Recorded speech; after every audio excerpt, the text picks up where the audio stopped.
सबसे पहले तो मैं आप सभी का शुक्रिया अदा करना चाहती हूँ कि आप अपना इतना कीमती वक्त निकालकर हमारे यहाँ आए हैं। शुक्रिया की कोई बात नहीं डॉक्टर साहिबा। ये तो हमारा फर्ज है कि आज हमें कुछ अच्छी बात समझाना चाहती है और हमको उसको सीखने में आपका साथ देना चाहिए।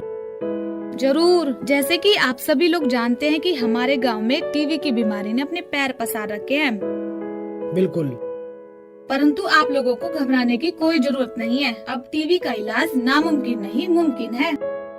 सबसे खास बात है जानकारी ही बचाव है। यानी अगर आपको बीमारी के लक्षण पहले से ही पता हो तो आप सही समय पर इलाज करा सकते हैं और कुछ सावधानियां बरतकर आप इस टीबी जैसी बीमारी से बच सकते हैं। बिटिया, ये टीबी की बीमारी क्या होती है? मुझे तो इसके बारे में कुछ पता नहीं है। काका, टीबी की बीमारी बैक्टीरिया यानी जीवाणु फैलने से होती है। अगर किसी व्यक्ति को 2 हफ्तों से ज्यादा खांसी हो तो उसको अपना बलगम जांच नजदीक के अस्पताल में करा लेना चाहिए। बलगम जांच में अगर टीबी के जीवाणु मिल जाते हैं तो समझो आपको टीबी है। डॉक्टर साहिबा, यहाँ तो गांव के लोग अक्सर खांसते ही रहते हैं। लोग खूब हुक्का पीते हैं और खांसी की कोई भी परवाह नहीं करते।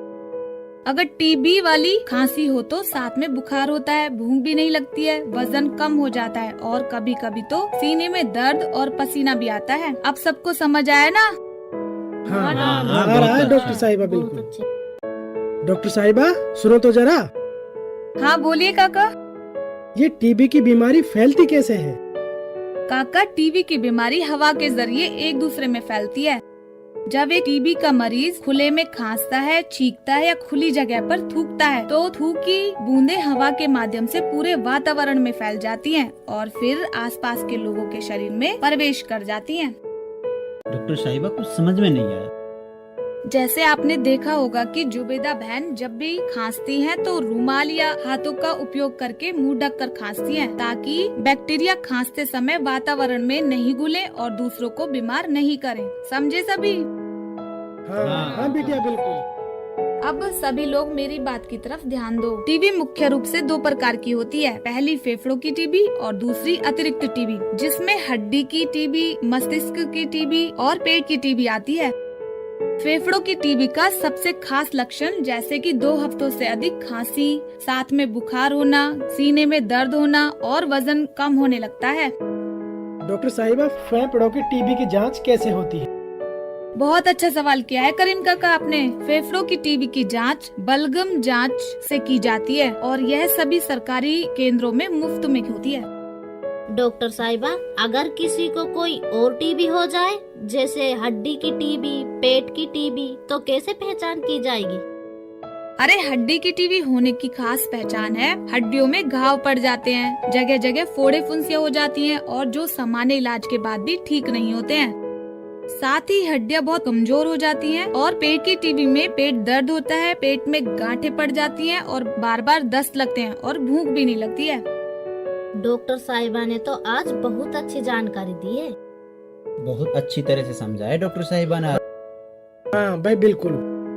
तो जाने से पहले मैं आप सभी लोगों से एक बात कहूंगी जो आप सभी लोगों को गांठ बांध लेनी है।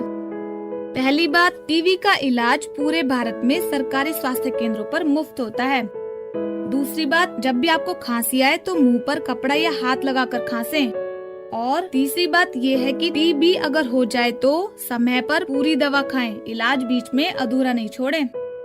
बिटिया, अब तो तुम चिंता मत करो। हम सबको टीबी के बारे में काफी जानकारी मिल गई है। आपका बहुत बहुत शुक्रिया, आपने जो हम सबको इतनी अच्छी जानकारी दी। ऐसा मत कहिए काका, ये तो मेरा फर्ज है। डॉक्टर साहिबा, अब हम चलते हैं। जरूर, फिर मिलते हैं। शुक्रिया। शुक्रिया डॉक्टर साहिबा।